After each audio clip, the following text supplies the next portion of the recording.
us pray. From our forests and parkland to our prairies and mountains comes the call of our land. From our farmsteads, towns, and cities comes the call of our people, that as legislators of this province, we act with responsibility and sensitivity.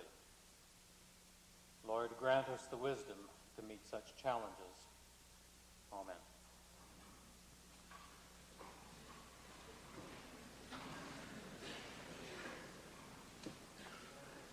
Introduction of visitors. Presenting petitions.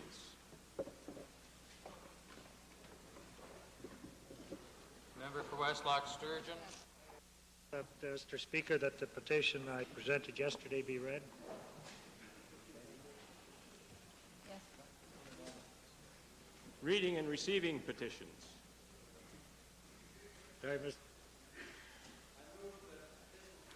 Bills presented before the Assembly on December 2nd, 1987 be now read and received.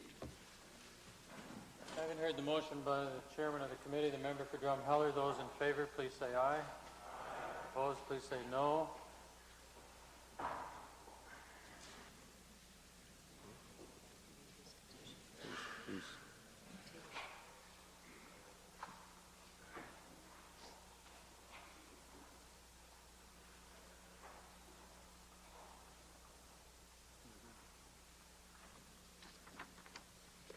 To the Legislative Assembly of Alberta, we the undersigned request that the Assembly establish an all-party committee of the Legislative Assembly to conduct public hearings on the Meech Lake Accord to examine in particular the following factors. A, the requirement that Senate reform be approved by all 10 provinces instead of just 7.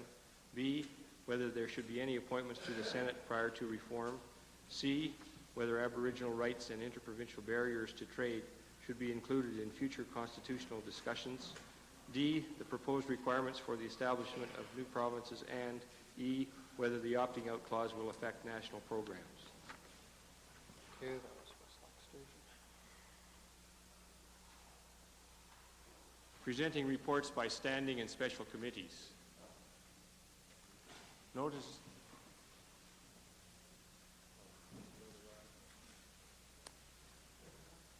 of motions. Introduction of bills.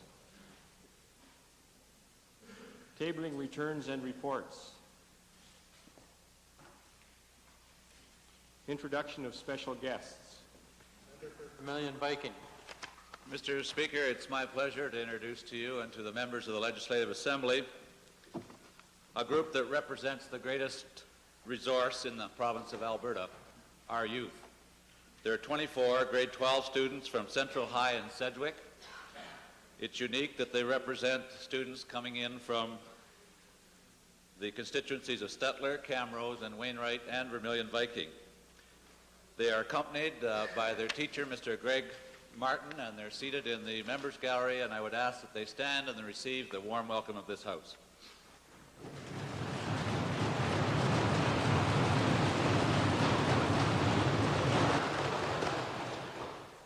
Member for Edmonton Highlands. Speaker, it's with pleasure that I introduce on behalf of my colleague, the member for Edmonton Beverly, 55 students from the Belmont School. They're grade 6 students, Mr. Speaker, accompanied today by teachers Mr. Osland, Mr. Norris, and Ms. Carson. I ask members of the Assembly in joining me in welcoming them to the House.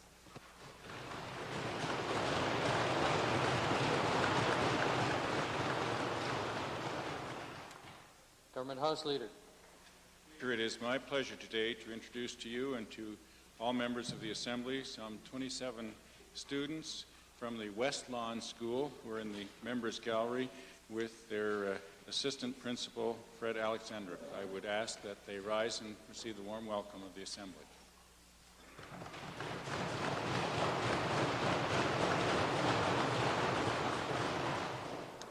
Minister of Culture and Multiculturalism. Mr. Speaker, I'm pleased to introduce to you and through you to the members of the Assembly two visitors from the Calgary Centre for the Performing Arts. This centre has welcomed 750,000 visitors since opening less than 2 years ago, and the centre provides the home for Alberta theatre projects, the Calgary Philharmonic Orchestra, and Theatre Calgary, as well as sponsoring numerous presentations directly. They are Gail Hinchcliffe, the Chairman of the Executive Management Board, and Doug Laughlin, General Manager of the Centre. I would ask they stand and receive the warm welcome of the Assembly.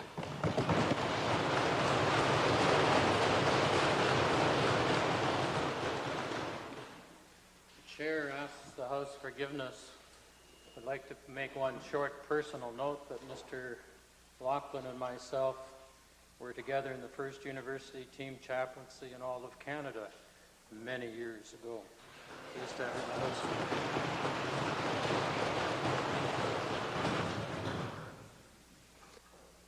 Ministerial statements. Oral question period. Mr. Speaker, I'd like to direct my first question to the Premier. Another day in the legislature, and we wait for more inspired rhetoric from the Premier on the Mulroney trade deal.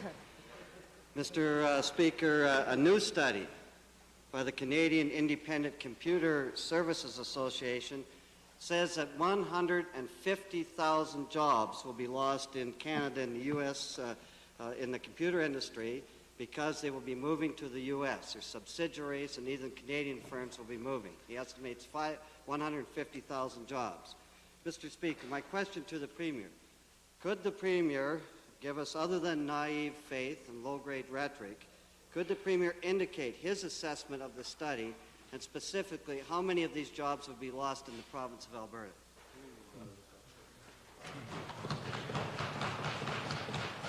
Mr. Speaker, there are studies from various groups all over Canada and the United States, and I must say even those from beyond both those countries.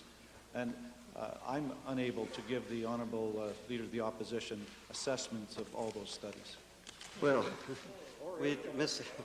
Speaker, we'd like some assessment of some studies or some facts in this Alberta legislature. That's right.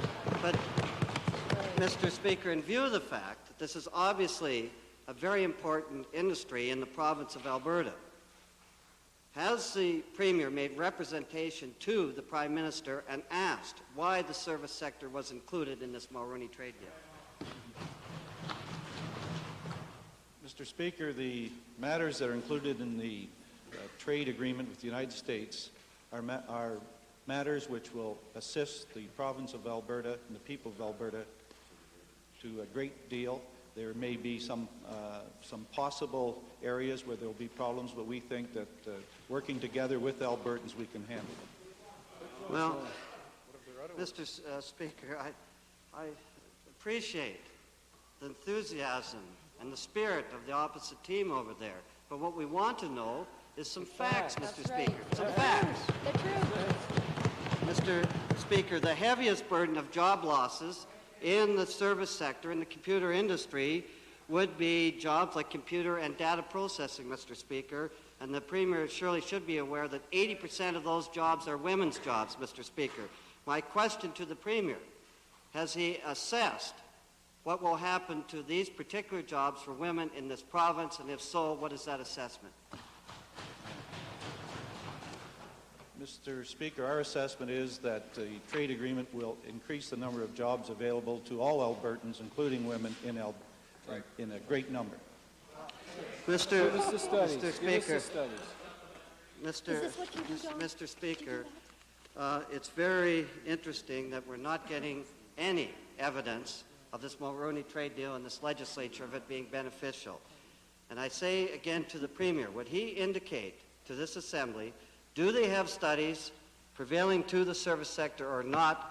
And if so we can debate this intelligently here, rather than rhetoric or hoping, will he table those studies here in this legislature today? Come on. Mr. Speaker, as I've said to the Honourable Leader of the Opposition many times in the House, that he should place his request on the order paper and the House decides. Littlebull, followed by Westlock Sturgeon. Supplementary question to the Premier, and it follows from these questions, also the question I raised the other day with regards to attempting to tell both sides of the story in terms of the implications of free trade. We all know we're going to have job losses, or better called, I would say, job relocation, and as well we're going to have job gains, which is a very positive side. Could the Premier indicate, in terms of the government plans or the plans of the Premier, whether a transitional team of ministers and senior civil servants are being put in place to prepare ourselves for this transition when the free trade agreement is put in place? Mr. Speaker, that is being discussed with the federal government as well, and such a plan would be put in place. To Westlock Sturgeon. Mr. Speaker, to the Premier, back to the original question on the computer industry. Has the Premier met with the computer industry here in Alberta, or the representatives of the computer industry, to assess their cares and concerns and evaluate what they are worried about?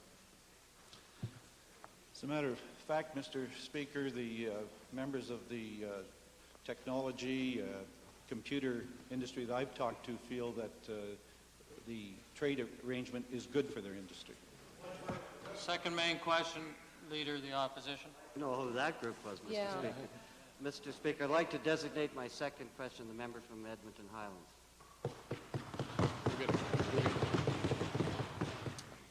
Mr. Speaker, as I recall, about a year after the 1983 or 82 election, the Lougheed government took one of its biggest axes to the Social Services Department, and particularly the grants going to the poor and vulnerable. And about a year before the 1986 election, the government reversed part of that policy, increased the rates going to social allowance recipients, and the demand at the food bank dropped. Mr. Speaker, no surprise of history, about a year after the 1986 election, the government did the same thing and axed the social allowance funding again. Now, I have a question. Yeah. A lot of questions. As a matter of fact, quite a few. You're not going to like right. the question. That's right. You might want me to stick with the preamble. Mr. Speaker, my question is, will the Premier now commit his government to abandoning its policy of punishing the poor and the vulnerable and increase the amount of money provided for the food and shelter allowances for those people so that they don't have to go to the food bank? Mr. Speaker, of course the government has never had any such policy, and the government will always try and balance the available resources available to it, taxpayers' dollars, amongst the various needs throughout the province. Mr. Speaker, I suspect that about 70,000 cases in the province wouldn't agree with the Premier's contention. My question to the Premier is this: can he confirm that Social Service Department officials told social allowance recipients, poor people, last month that they had to go to the food bank to get food because the money allocated for that month for emergency food vouchers was exhausted? Can you confirm that?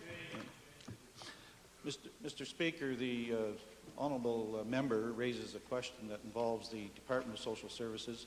The minister is away, will be back soon, and I'll refer the question to her and she can reply at that time. Funny thing, Mr. Speaker, the Premier seems to be in control when he likes the question, and he turfs it to his ministers when he doesn't like the question. Mr. Speaker, a lot of poor people want the Premier to answer on behalf of his government. Will the Premier indicate what plan his government has to accommodate the very serious needs of the poor and the hungry, of which there are hundreds of thousands in this province, when the hardest part of winter arrives and they have to spend even more of their food allowance on paying the heat bills? What are those plans? I would only say, Mr. Speaker, that the taxpayers of Alberta are generous and support the poor and the needy and the hungry as well as any government in Canada. It's a food bank on top of taxes. Yes, Mr. Speaker. Final supplementary question to the man who's all heart. Would he like to come to the Highlands constituency office and deal with these people? My final supplementary question is, Mr. Speaker, will the Premier commit his government to ensuring that no department official has to instruct any individual to go to the food bank because they putatively have run out of money for emergency food vouchers in 1 month? Will he commit to that? Mr. Speaker, the honourable member of the opposition raises a situation I'm not sure exists, and therefore if she waits to discuss it with the Minister of Social Services, she'll get her answer. Thank you. Supplementary, Edmonton Goldbar. Yes, Mr. Speaker. The facts of the case, Mr. Speaker, simply do not bear out the Premier's confidence in the province of Alberta. There's been no review since 1982 in any comprehensive fashion whatsoever. I don't know about your utility bills, but mine have changed and my household bills substantially in that time. Mr. Speaker, to the Premier, will the Premier please undertake right now to do an immediate review of the welfare rates relative to the cost of living in this province so that people are not deprived and forced to go and beg for food? Mr. Speaker, nobody in Alberta is forced to go and beg for food. As the Minister of Social Services has said many times in the legislature, there is constant assessment of whether or not the social service rates are sufficient, and that assessment will always be carried out. Main question, Leader of the Liberal Caucus. Mr. Speaker, my question today is to the Premier. I received the report, I'm sure most of you have here in the last couple of days, on the Alberta Racing Commission, and I'm sure the Premier is aware that there was quite an increase in contribution revenue from the Alberta government from $3 million to nearly $7 million a year. How, in the point of view of cutting 3% off of health care aids to the disabled, cutting our education budget, we've heard today cut to the welfare, can he justify the increase of nearly doubling the amount of money that the provincial government is giving to horse racing in this province? First of all, Mr. Speaker, the government isn't giving anything to the Racing Commission at all. As a matter of fact, it's the money that they raise themselves through taxes. Mr. Speaker, that's a couple. There are taxes that are made onto racing, what they've turned right around, and by giving that tax back to racing, they say they're not doing it. That's like giving the money back to guys that give licenses, giving the income tax back. The fact is it's a tax. Now, Mr. Speaker, what's bothering me most of all here is that... Honourable member. Order, please, honourable member. We're into supplementaries. Perhaps you could race along to the question. I just didn't expect to be horsed around, Mr. Speaker. Mr. Speaker, the old gray mare isn't what's Mr. Speaker, one of these items in the doubling of the grant given out for horse racing, purse supplements were increased from $2 million to over $4 million. Could the Premier tell the House whether any of his racing stable reached or achieved or received any of this increase of $2 million to the horse racing industry last year? Questions really out of order, honourable member. Order, Mr. Speaker. Point of order. I would take it up at the end. All right, then. That rules are quite simple. I asked the Premier whether he benefited from this double benefit to the horse racing industry, and you've saved him. Could he go this far, then, Mr. Speaker? Appropriate. Please get on to the supplementary. The supplement, then, Mr. Speaker, is there is also a bonus for what they call the breeder's premium. That was doubled from $800,000 to $1.9 million. Can the Premier tell us whether he has any interest in any stable that advantaged from the breeder's premium?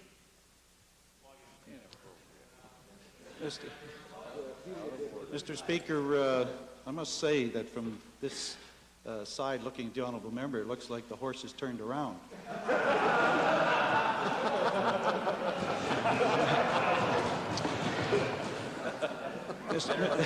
Mr. Speaker, I have never been in the business of raising horses through the breeding system, and therefore I obviously would not have participated. Mr. Speaker, the last supplementary is with respect to horse racing. What does he agree, as the first statement in here says, that grants from the government to horse racing is job creative? Has he made any study to find out which creates the most job per dollar invested, horse racing or dollars put into education? Well, Mr. Speaker, obviously the member could make the same, raise the same question as to whether or not dollars into agriculture, dollars into energy, or dollars into any industry in our province. Might I say, Mr. Speaker, that the racing industry is an important part of our agriculture industry. It employs many, many people. It's involved also in tourism. It's involved also in recreation. And there's a large body of Albertans who enjoy this, first as a form of recreation. It attracts people in tourism, and it also employs many Albertans. And the honourable leader of the Liberal Party brings no credit to himself by trying to knock that industry. Fine. Take up. Duly noted. Duly noted. Supplementary information. I'd like to clarify the chair will decide. Yesterday, the chair got some influence on it because it had allowed someone else to give it the other day, and then the chair also gets it if you don't allow it. So here's one of those racing flip calls. You're on. Thank you, Mr. Speaker. I would just like to point out to the honourable member that the money that goes to the purses comes as a tax of 5% on the handle. Those are the bets that are placed by the people interested in the industry. And 4% of that money is sent back out to the Racing Commission to enrich breeding of horses and development of the racing industry within Alberta, which does employ 6,000. The other 1% of the tax goes out to the exhibition industry, and with that increase of $2 billion in the equine industry and employing 6,000, I think that is significant. Supplementary on the issue. Prince Creek Crow's Nest. Supplementary question, Mr. Speaker. This supplementary is in the same vein as the line of question of the member for West Loch Sturgeon. Supplementary to the Minister of Energy. Could he confirm whether or not Lockheed Resources ever received benefit from the Alberta tax credit? No.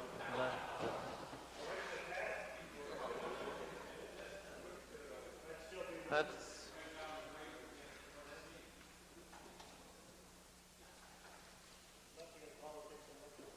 further supplementaries on the real issue. Supplementary for the government's gone. Member for Calgary-Milliken. No. No honourable member. Sorry. Leader of the Representative Caucus, followed by Red Deer North, followed by Calgary Forest Lawn. Mr. Speaker, my question is to the Deputy Premier or Minister of Advanced Education. It's with regards to a motion that we had in this Assembly Tuesday last, urging the government to consider increasing the base budget of the University of Lethbridge, and the motion on which all speakers wholeheartedly agreed that it should be considered by government. Would the Minister indicate whether he or the government is prepared at this time to move that motion into the category of a government motion for consideration and passage? Mr. Speaker, it's very timely that motion did come before the House when it did, because that matter was one that was dealt with by Dr. Dupre when he was conducting his equity study regarding the institutions that are involved in the system, and I expect that his recommendations will shortly be laid before the House. Mr. Speaker, a supplementary question to the Minister. The University of Lethbridge's unique mandate, which has been agreed upon by this government, causes certain special funding needs. And could the Minister indicate whether the government still agrees with that mandate and that financial responsibilities associated with it will be considered? Mr. Speaker, the mandate of the University of Lethbridge is something which, in my view, does merit and deserve reconsideration and review, and I believe that that view is held by the Board of Governors and the new President, so I expect that that will be undertaken. Mr. Speaker, supplementary to the Minister has indicated that the Dupre study will be tabled, and in Hansard of November 24th, the Minister indicated that that would happen this week. Is it still the intention of the Minister to table it this week? And could the Minister indicate as well Mr. Speaker, that the government will make a commitment to enact the recommendations of that Dupre study in the upcoming fiscal year. Mr. Speaker, naturally I can't give that pre-commitment, but the statements which I made at the time the study was launched indicated that we were anxious to identify inequities if they did exist, and anxious if we were able to work on rectifying them, and that commitment is still there. I think honorable members are aware that Dr. Dupre did have a heart attack near the end of the study, and the report is still at the printers. Whether I'll get it in tomorrow or perhaps next week, I can't say, but it's imminent. To the Minister, could the Minister indicate in terms of this imminent report and in his consideration of following through on the recommendations, whether some type of a policy with regards to the equity will be made, a general policy will be made available as well on behalf of government, so that when inequities are discovered in our various secondary educational institutions, that it can be dealt with under an equity type policy rather than on an ad hoc basis. Mr. Speaker, we do have such a policy in effect now, and do not deal with institutions on an ad hoc basis. To supplementary, Edmonton Millwoods. Mr. Speaker, can the Minister advise the House whether he'll be taking up the invitation of some 650 University of Lethbridge students to visit the campus and familiarize himself with problems that resident students face? Mr. Speaker, I expect to visit the University of Lethbridge again from time to time during my tenure in this office, as I will other institutions. I've been there a couple of times since my appointment, and I do expect to return. Supplementary, Calgary Buffalo. Thank you. The Minister referred to the Dupre report, and I note that the government has paid a fortune to expand the plant at Mount Royal College, which is capable of handling 1,200 more students, but there are no funds for operating. Would the Minister be able to tell this House whether Mr. Dupre's or Dr. Dupre's report covers the issue of Mount Royal College and perhaps tantalize us with a hint of what the direction of his comments are? The Chair will invoke relevancy of the line of questioning to date. 4 of the 5 questions have been with regard to the University of Lethbridge. Chair recognizes Red Deer South, member for Lethbridge West.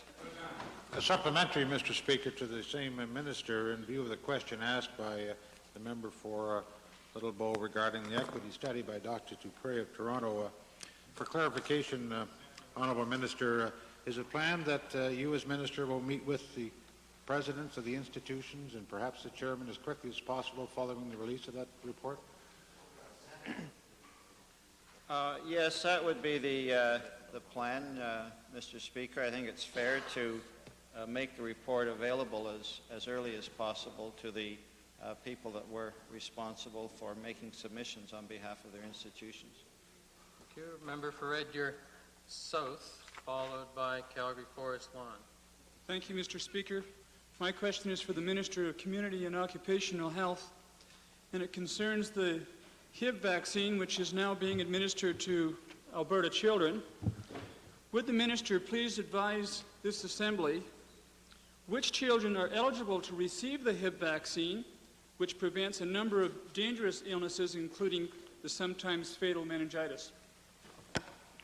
Mr. Speaker, members will recall that we introduced in the March budget a provision whereby all 2-year-olds in the province would be able to receive the Haemophilus influenza B vaccine, which would prevent their acquiring the fatal meningitis disease. As well, for children 3 to 5 years old who are exposed to a number of other children on a day-to-day basis, or for those children who have a medical problem, these children too are eligible for the vaccine through our health unit system. Supplementary, Mr. Speaker. Could the Minister advise this Assembly whether or not parents of children who are not eligible for the vaccine because they are not cared for it in a daycare center, but are cared for at home instead? Mr. Speaker, for those children, say at the age of 3 or 4 or 5 years old, who are not at an increased risk, such as those who might be with a number of other children in a daycare center on a day-to-day basis, for those children who are not at increased risk, they may receive the vaccine and make arrangements through their physician. Well, Mr. Speaker, children who do not attend daycare on a regular basis may still occasionally attend play school or other programs involving several children and may certainly come into contact with this dangerous and potentially fatal virus. A further supplementary to the Minister, can he assure this Assembly that children that fall into this category can receive the vaccine at no cost? Mr. Speaker, for those children who need it and who are at an increased risk of acquiring the disease, they will receive it. For those children in play school or daycare more than 2 or 3 days a week, those children will receive the vaccine through the health unit. Final supplementary, Mr. Speaker. Will the Minister consider making this vaccine available to all Alberta children that require it at no cost in order to ensure two things? In order to ensure that, one, that no child is unnecessarily exposed to this health risk, and two, that families where mothers stay home to care for their children are not being penalized even further by having to pay. Well, Mr. Speaker, the children, in fact, who are at the greatest risk are those children under the age of 2 years old. And unfortunately, the federal government has been unable to license a suitable vaccine for these children under the age of 2. In fact, I'm told that there are some 2 out of every 3 cases of the disease are found in kids under the age of 2 years. It's hoped that by the spring of 1988 that this vaccine will be licensed. It will be available through the federal government. And once it has been licensed, then we will be providing it through our province-wide immunization program. Supplementary. The member for Calgary Forest Lawn, followed by Ponoka-Rimbey, Edmonton Glengarry, Calgary Buffalo, Edmonton Kingsway, Calgary Northwest. Calgary Forest Lawn. Thank you, Mr. Speaker. This government's deregulation of the gas industry a year ago was clearly a preparation for the Mulroney trade deal, and it also represents a sellout of Alberta gas at fire sale prices. Right. It's all there in the agreement. Get rid of the border price, slash the surplus test, sell our gas at whatever price we can get. So while oil prices are rebounding to levels that are acceptable, gas prices continue to plummet, and this government's policies are clearly responsible. To the Minister of Energy, is he not concerned that since mid-1986, world oil prices rebounded dramatically while gas prices continue to plummet? Well, Mr. Speaker, the honourable member should realize that there is the problem of supply-demand with respect to natural gas in North America. And we agreed, along with the federal government and the other producing provinces, to go through the process of natural gas deregulation, as the industry wanted to as well. And Mr. Speaker, I might add that the industry, by and large, are very supportive of the fact that we have done so. And the primary objective of that natural gas deregulation was to get access to the U.S.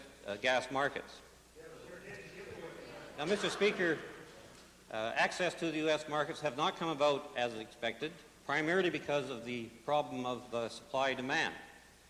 And, Mr. Speaker, I could give you and the honourable member a considerably lengthy answer in terms of the benefits to the industry of natural gas deregulation, but I think all one has to do is point to the activity that's in the province right now in both the exploration and development on the gas side as well as the oil side, to show how the industry has responded to the steps that this government has taken. Well, Mr. Speaker, that's certainly true. There's no activity without government incentives. Just look at the mini booms we've had the weeks before the royalty holiday declines. And this certainly hasn't been aided by falling revenues.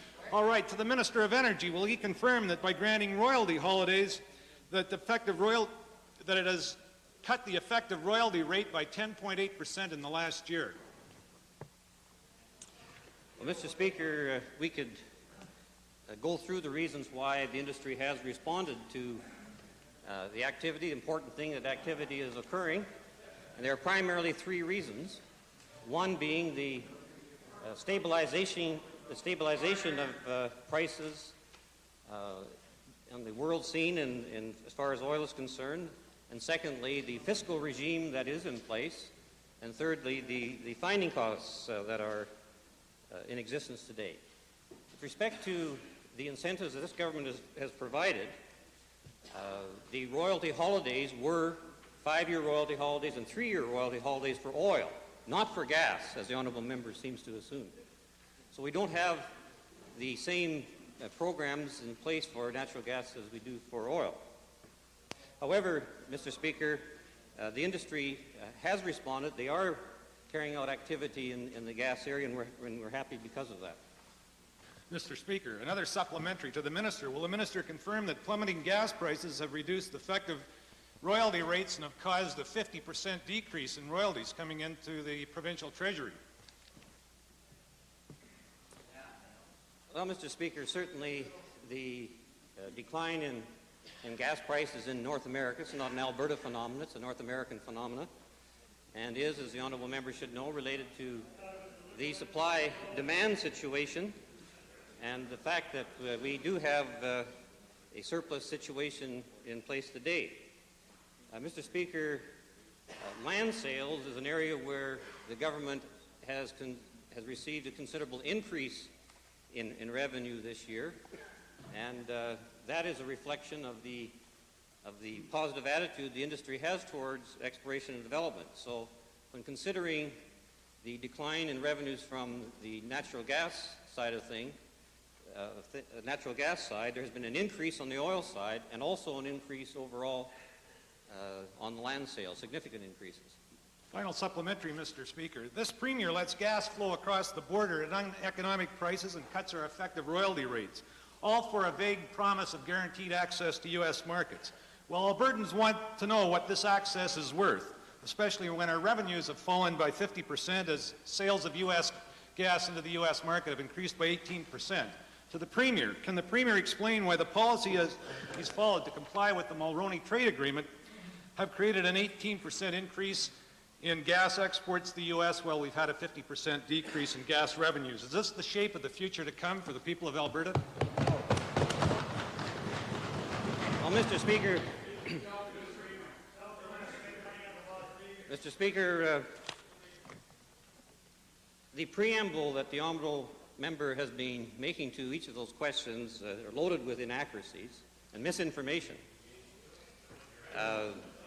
Mr. Speaker, there has been an increase in the access to the United States, a 25% increase in the sales to the United States this year, which we treat as positive news, not negative news, as the honourable member tries to interpret it. Mr. Speaker, I'd be happy to proceed if the honourable member is prepared to listen, rather than sit there and try to be funny.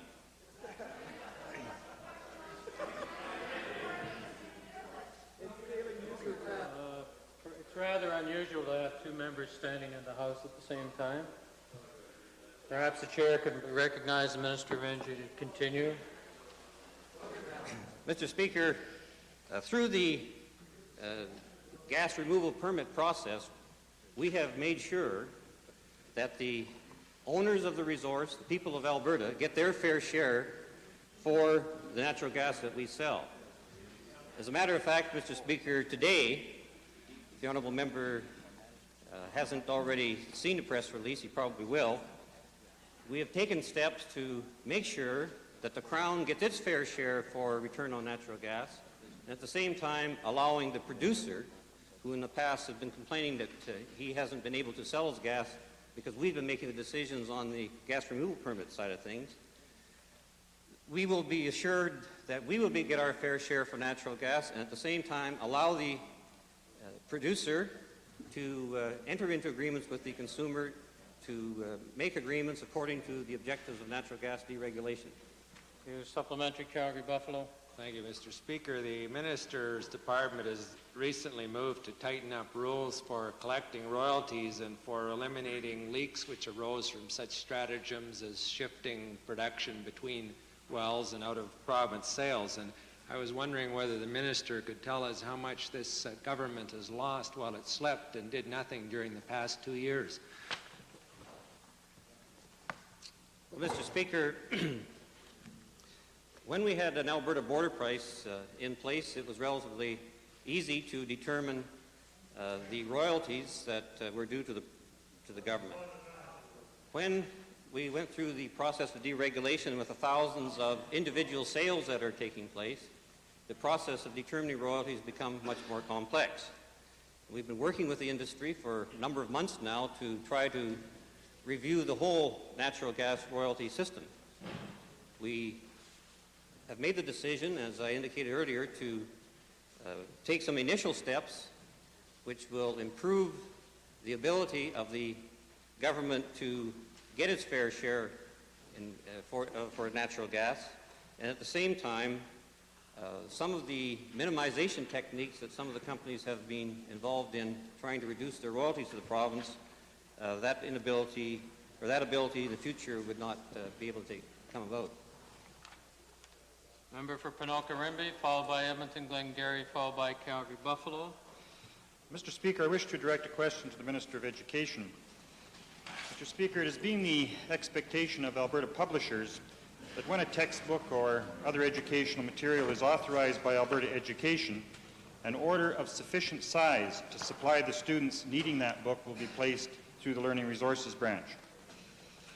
Mr. Speaker, is the Minister aware that this policy was recently changed and an order placed for an newly authorized book that was a very small fraction of what was expected by the publisher, with consequent financial problems resulting for the publisher and general concern in the industry?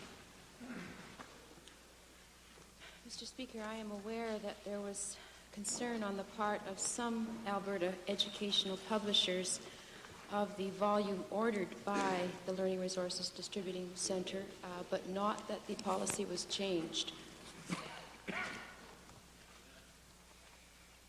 Mr. Speaker, perhaps part of the problem is that really arrangements have been informally arrived at over the years and there is no policy. Mr. Speaker, is the Minister taking any steps to ensure that such a policy will be developed in consultation with our small but potentially very, very good publishing industry? Mr. Speaker, a different question. Perhaps it would help to explain that the Learning Resources Distributing Centre operates on a revolving fund, and therefore any decrease in its operating costs allow it to maximize the benefits that it can pass on to school boards. So there's clearly a balance in place. There is a substantial cost to the Learning Resources Distributing Centre when it carries a large inventory of books and therefore would have to reduce its benefits in terms of reduced costs for resources to school boards. I have met with some of the Alberta publishers, and I believe a satisfactory resolution has been worked out whereby the Resources Distributing Centre will acquire basic resources in a volume amount that are beyond that required for immediate needs, but will still be able to maintain maximum benefits for school boards. Additional supplementaries. Member for Edmonton-Glengarry, followed by Calgary-Buffalo, followed by Edmonton-Kingsway. Thank you, Mr. Speaker. Based upon public hearings, the Environment Council of Alberta gave the government and the Minister of the Environment at the time some very good advice. A, don't build the Old Man Dam, and B, if you ignore A, at least don't use the Three Rivers site. Now the public gets a lot of very conflicting information about the dam, including the number of acres to be irrigated, and that even from the Minister, where in a letter published, he said it would be 170,000 acres, and in his Old Man River Dam update, he said it was about 108,000 acres. I would like to ask the Minister to clarify which of these figures is incorrect.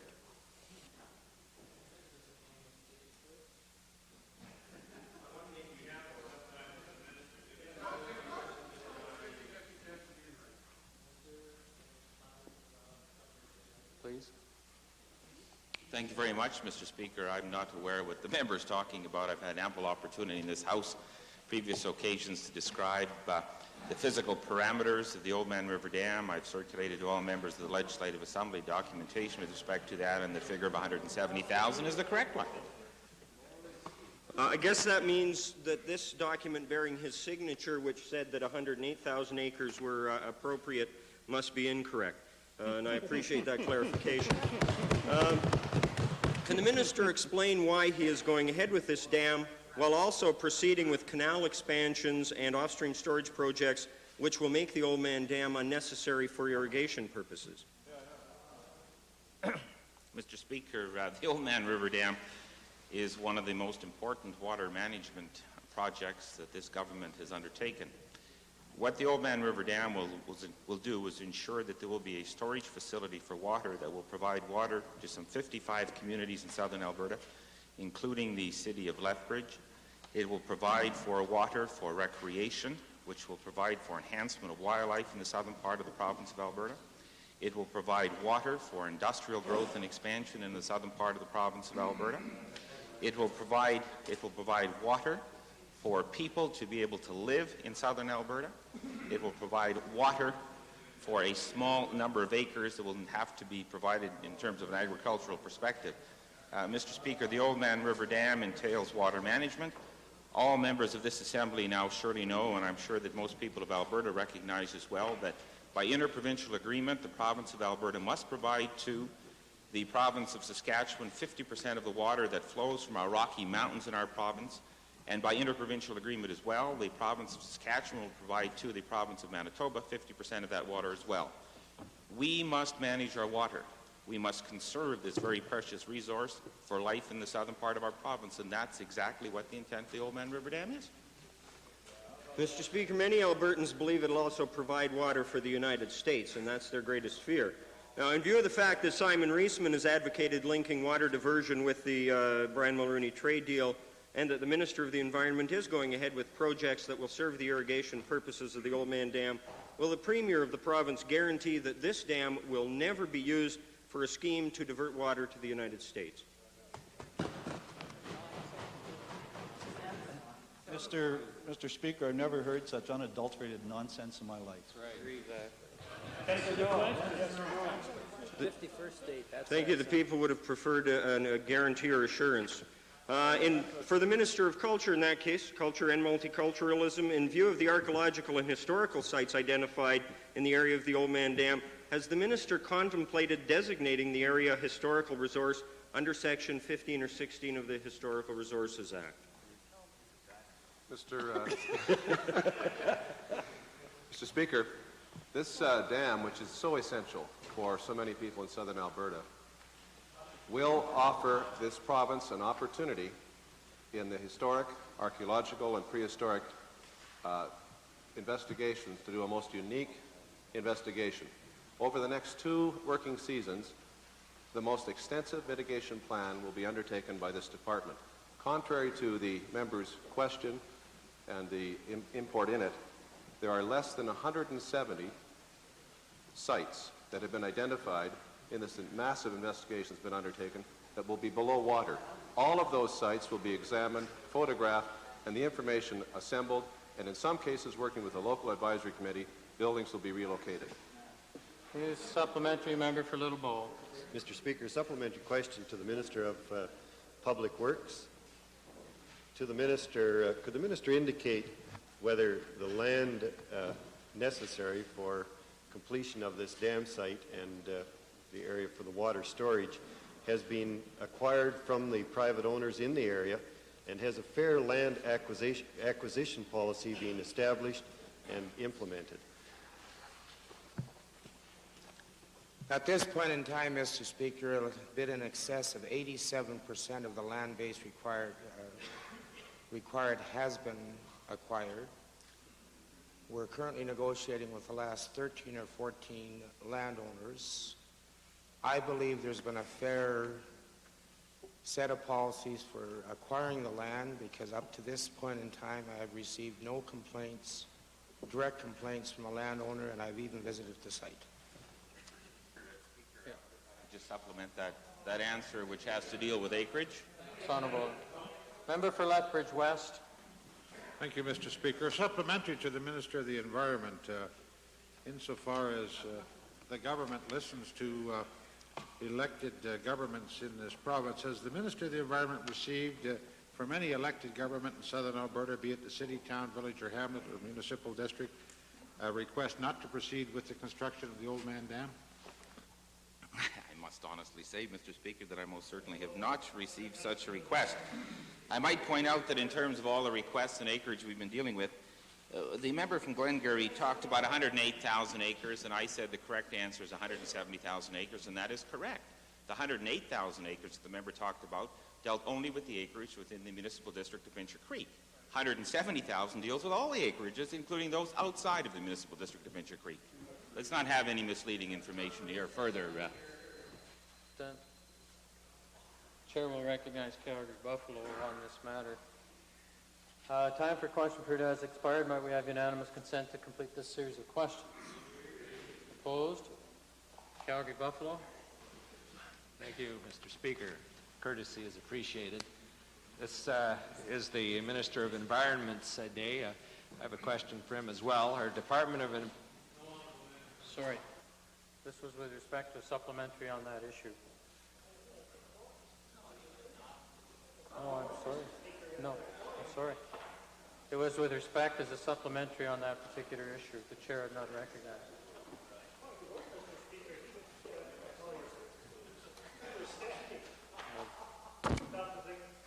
I'm sorry.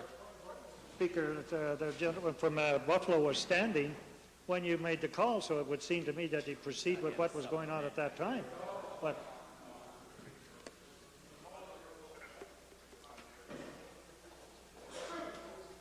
the chair apologizes for any misunderstanding, but it was indeed the chair's intention. We were working through the last question, and we come to the last two possibilities for supplementaries on that issue. The member had jumped up rather quickly, and I assumed it was on behalf of that. And that was what was going through my mind as I put the question to the House, and therefore question period is completed for today.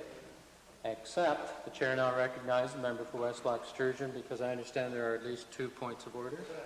order, Mr. Chairman, when questioning the questioning the Premier, going to be a lawyer here yet in my second career.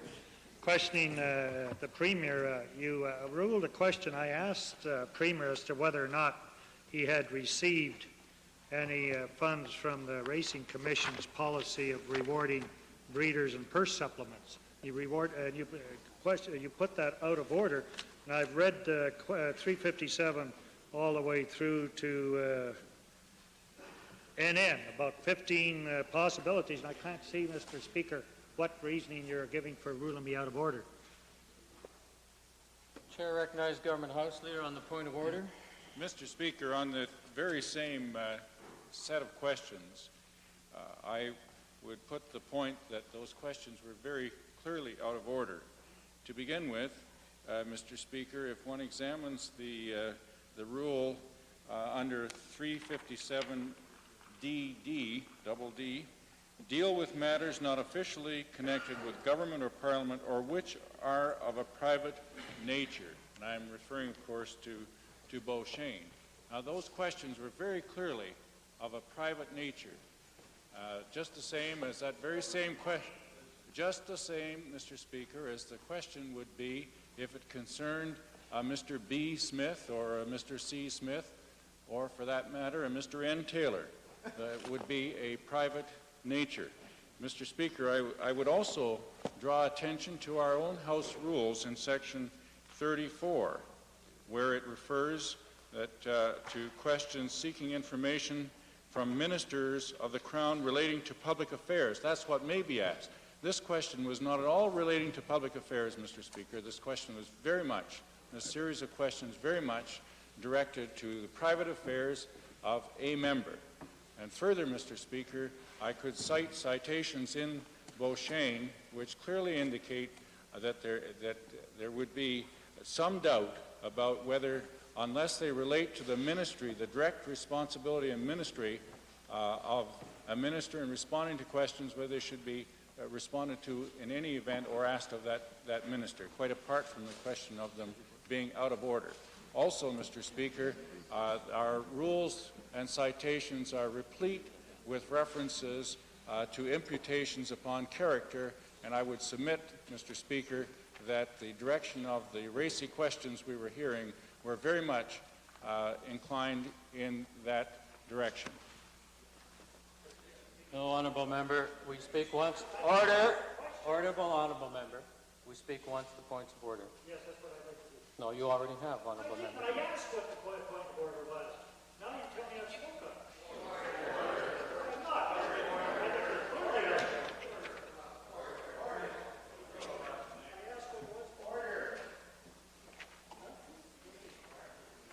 I'm sure the member for Westlock Sturgeon, when he examines the blues, will discover that the member did indeed speak to the point of order. And nevertheless, as to how the member was able to peruse Beauchesne, the chair will then have to read out several sections of Beauchesne.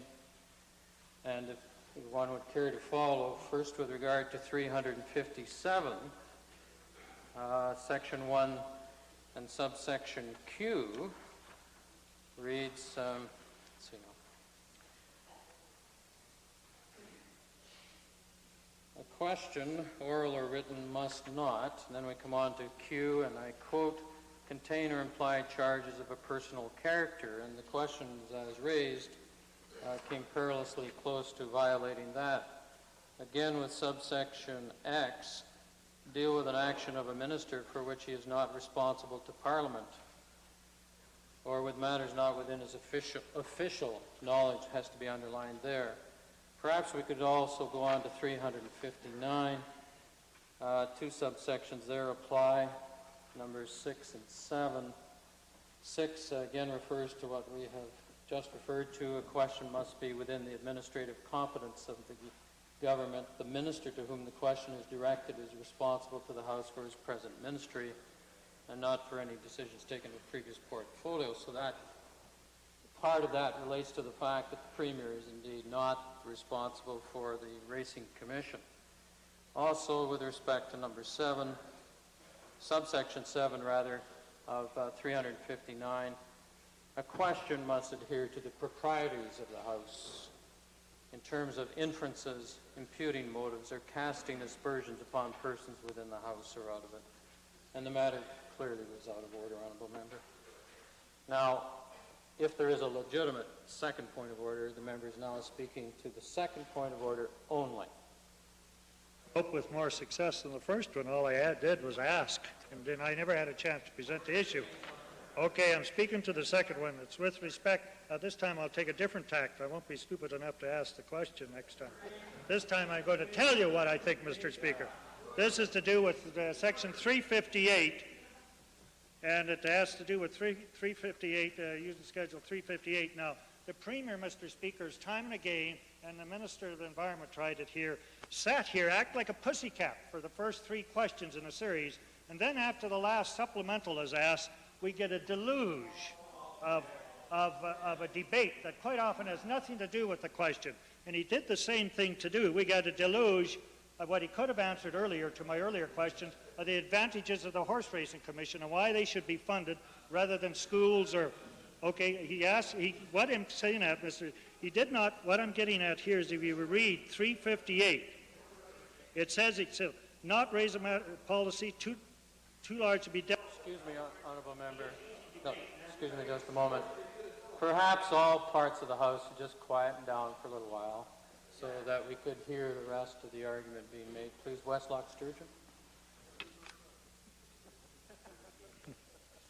Okay, with respect to the question, I am referring to the habit that appears to come in, and I've questioned the Premier often, in spite of your earlier point of order that he's apparently not responsible for any department, but he answers all these questions very simply in the first 3, and then the last one, he goes into a matter to debate. And when we have no chance to get back. And Mr. Speaker, what I'm getting at is 358.2 says answers to questions should be as brief as possible, should deal with the matter raised, and should not provoke debate. And this is the only time this Premier ever gets out to talk, is after the last question's asked. So I would ask you, Mr. Speaker, in the future to draw them up short and get the answer to the last question to be as short as the first three.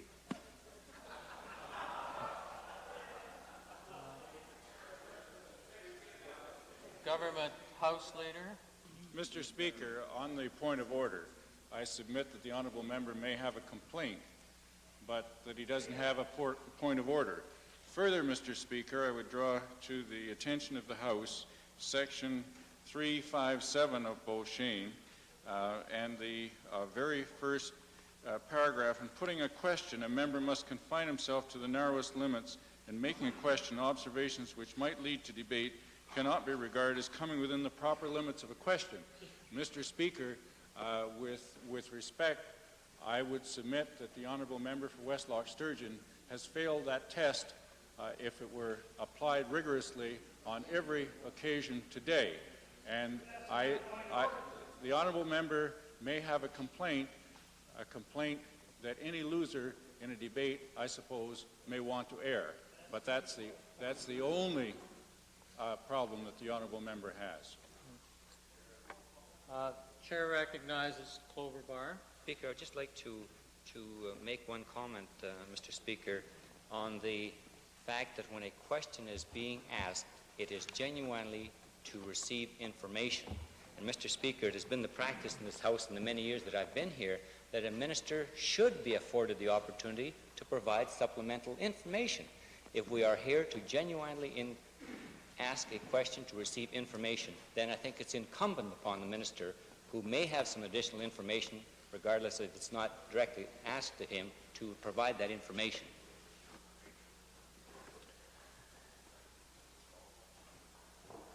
The Chair appreciates the input from the honourable members who spoke to the purported point of order. Indeed, the tradition of this House has been to allow supplementary information to be given to the House by ministers other than the one to whom the initial question was given. But nevertheless, one should also take into account the complaint as raised by the member for Westlock Sturgeon and others privately with respect to Beauchesne 358, subsection 2. Answers to questions should be as brief as possible, should deal with the matter raised, and should not provoke debate.